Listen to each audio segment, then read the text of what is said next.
Nih, nanti saya berikan cepat ya. Ini highlight dulu. Highlight dulu. Dalam sholat itu ada 4 keadaan. Ingat ini baik-baik. Nanti ibu manfaatkan, minimal zuhur lakukan. Ada berapa keadaan? 4. Ada 4 posisi, 4 keadaan dalam sholat. Yang kalau ibu berdoa benar, meminta di situ dengan benar, itu seketika akan dikabulkan. Seketika.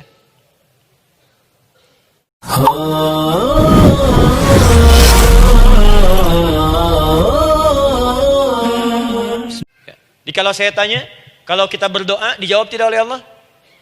Itu janji Allah. Setiap orang berdoa pasti dijawab. Nah, hanya persoalannya seperti apa doa yang cepat dijawab itu? Apakah semua doa langsung dijawab seketika? Akankah mendapat jaminan langsung dijawab? Ternyata kalimat dijawab ini diikat dengan syarat ketentuan berlaku. Apa di antara syarat dan ketentuannya ini? Teruskan ayatnya. Falyastajibuli. Syarat pertama. Kalau doamu ingin cepat aku jawab, falyastajibuli. Maka engkau pun harus cepat merespon setiap seruanku. Jawab seruanku dengan cepat. Doa ingin dijawab oleh Allah. Maka kata Allah, kamu pun harus menjawab setiap seruanku. Jawab seruan Allah.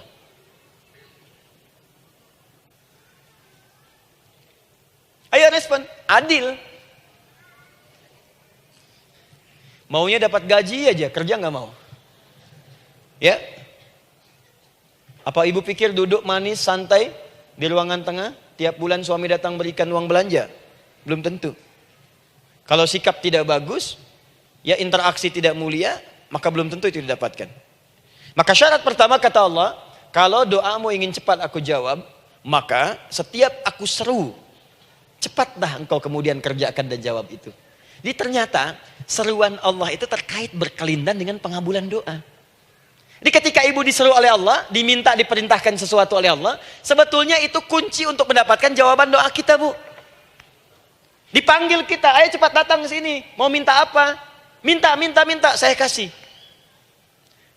Apa di antara kunci doa itu, Ustaz? Yuk kita lihat. Adalah jawaban dari seruan Allah. Apa di antara seruan Allah itu? Saya beri contoh satu misalnya. Allah perintahkan kita untuk sholat. Bahkan diseru, diingatkan 5 kali dalam sehari. Sholat. Bukankah kita diseru, Bu? Dipanggil 5 kali sehari untuk sholat? Allahu Akbar, Allahu Akbar. Ya? Diingatkan kan? Ayo ingat Allah, ingat Allah, ingat Allah, ingat Allah. Allah Maha Agung, Maha Besar semuanya. Dan seterusnya. Perhatikan baik-baik. Apa tujuan Allah menyeru kita dalam sholat? Ternyata bukan ingin memberikan beban ruku dan sujud. Bukan sujudnya yang penting. Karena semua makhluk tidak sujud pun tidak akan menurunkan status Allah sebagai Tuhan. Allah tetap Allah, gak ada ruginya. Yang rugi kita, ternyata ketika disuruh sujud, disuruh ruku itu, ternyata yang ditunggu itu bukan ruku sujudnya. Allah nunggu, punya masalah apa? Mau minta apa? Karena itu dalam ilmu fikih, ibu buka semua kitab fikih. Salat itu secara bahasa disebut dengan doa. Nama lain dari doa adalah salat. As-salatu hiya doa. Salat adalah doa. Karena itu semua bacaan dalam salat doa semua. Coba lihat. Baru takbir Allahu Akbar, doa iftitah. Al-Fatihah doa, Bu, jangan dikira Al-Fatihah nggak ada doanya. Nih, nanti saya berikan cepat ya. Ini highlight dulu. Highlight dulu. Dalam salat itu ada 4 keadaan. Ingat ini baik-baik. Nanti ibu manfaatkan, minimal zuhur lakukan.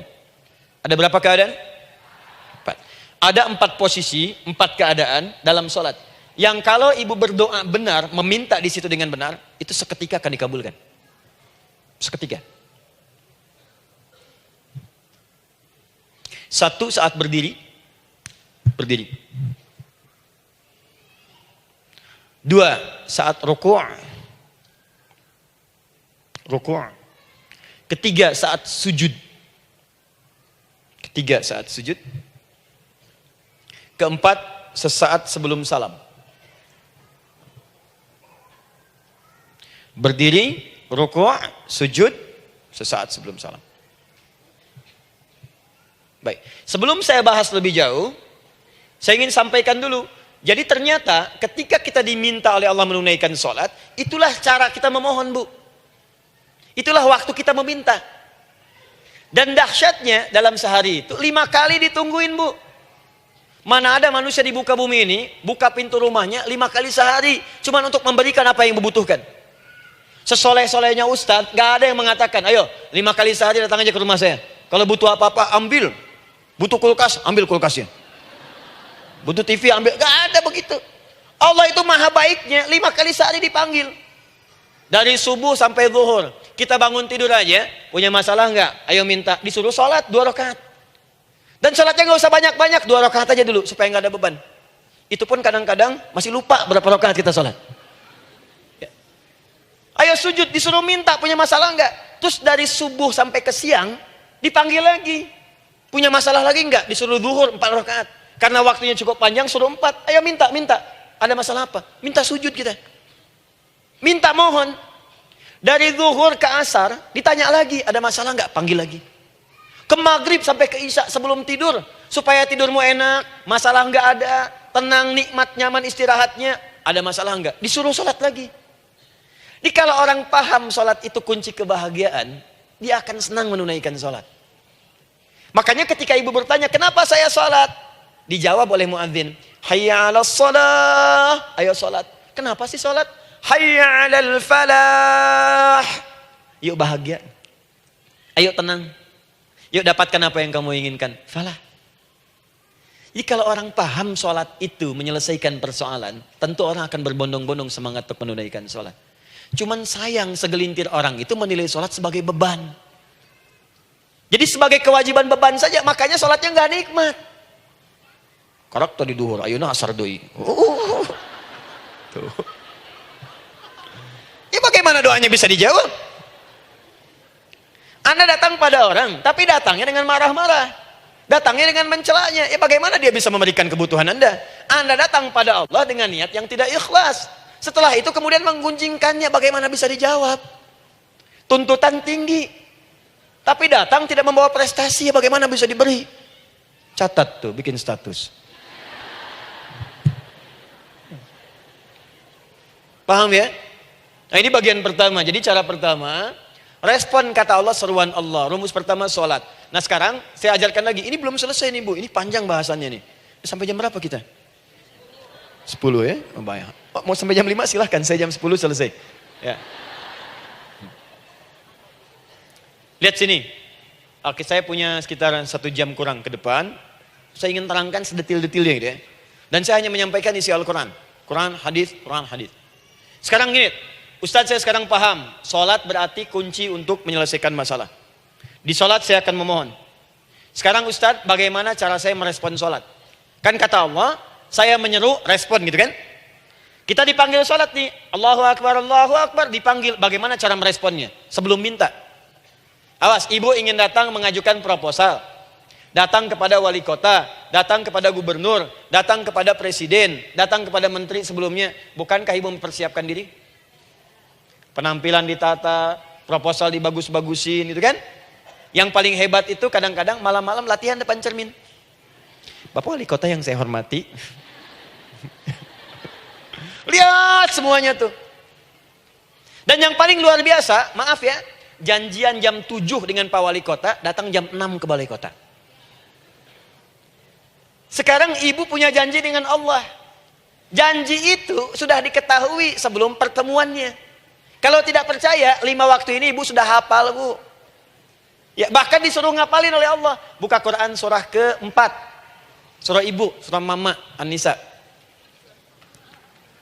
Ayat 103, Quran surah 4 ayat 103. فَإِذَا قَضَيْتُمُ الصَّلَاةَ فَاذْكُرُوا اللَّهَ قِيَامًا وَقُعُودًا وَعَلَى جُنُوبِكُمْ فَإِذَا اطْمَأْنَنْتُمْ فَأَقِيمُوا الصَّلَاةَ. Lihat ujung ayatnya. Inna as-salata kanat 'alal mu'minina kitaban mawquta.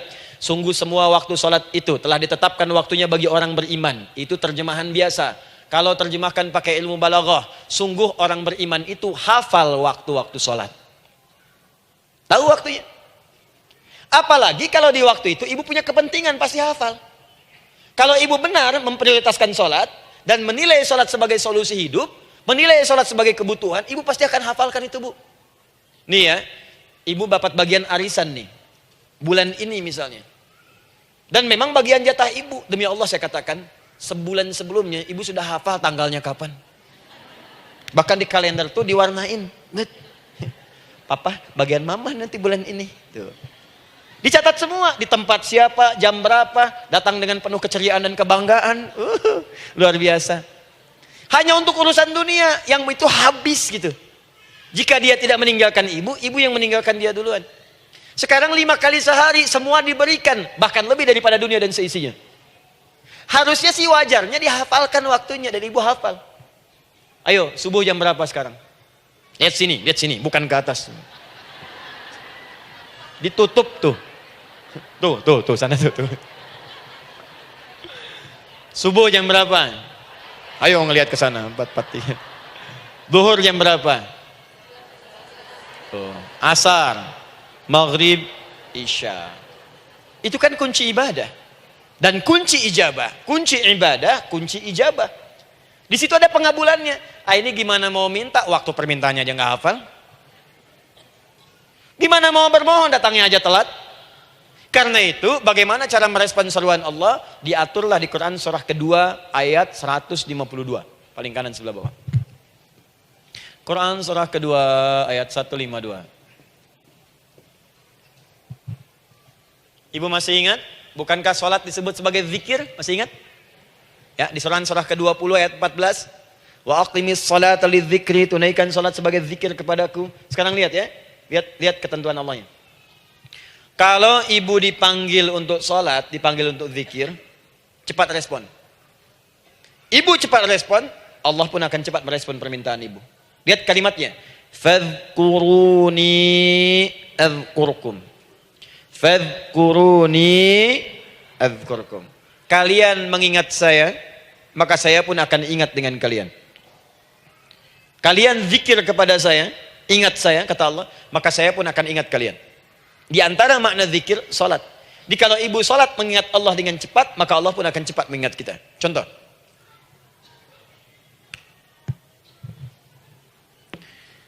Saya ambil waktu subuh misalnya.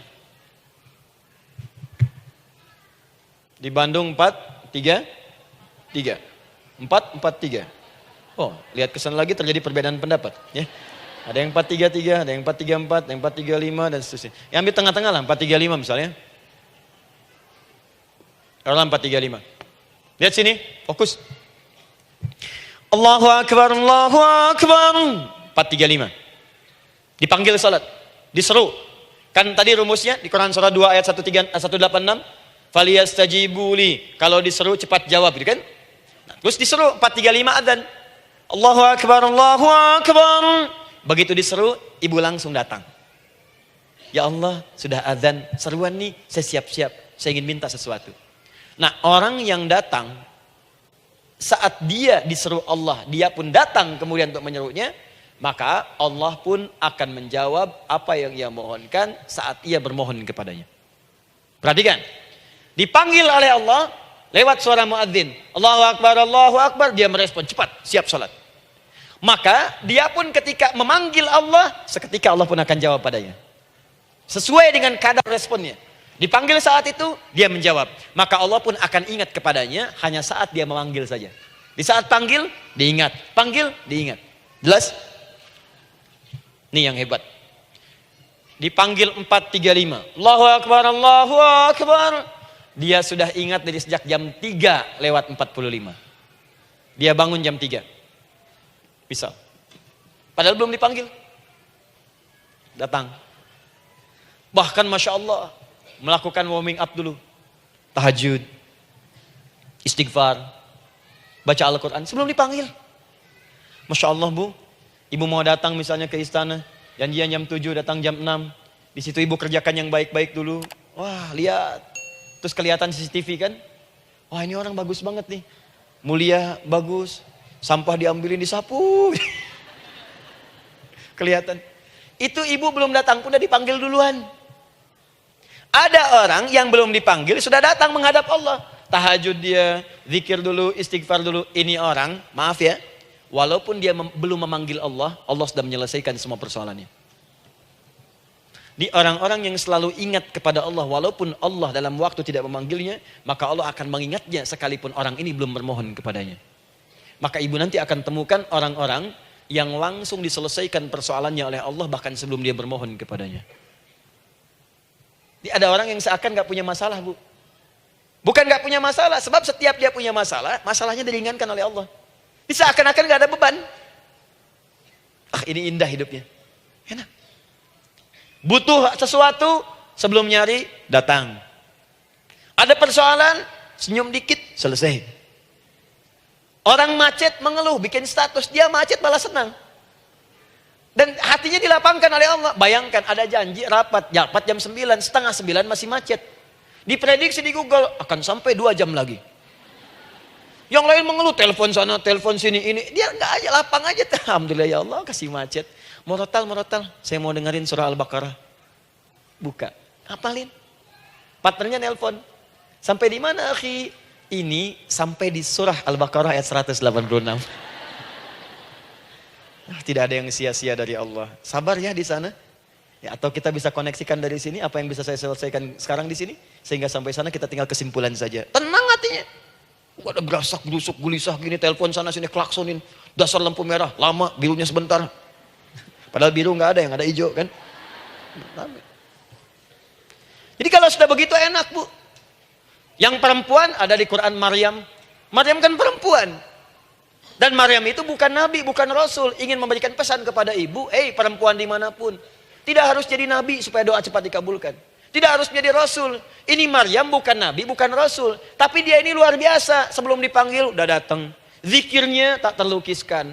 Mohon kepada Allahnya luar biasa. Menjaga diri dari hal yang dilarang oleh Allah. Apa hasilnya? Sebelum diberikan bahkan oleh pamannya, sudah ada kebutuhannya. Quran surah ketiga ayat 37. Kullama dakhala 'alaiha Zakaria al-mihraba wajada 'indaha rizqa. Setiap pamannya mau memberikan kebutuhan Maryam sudah ada di dalamnya, Bu. Sudah ada. Itu luar biasa. Mau makan, makanan ada. Mau anggur, anggur ada. Ya. Wah, itu luar biasa, Bu. Jadi bermohon bahkan sebelum waktunya. Sentuhlah ia tepat di hatimu, maka ia akan jadi milikmu untuk selamanya. Wah. Nah, itu doa tuh.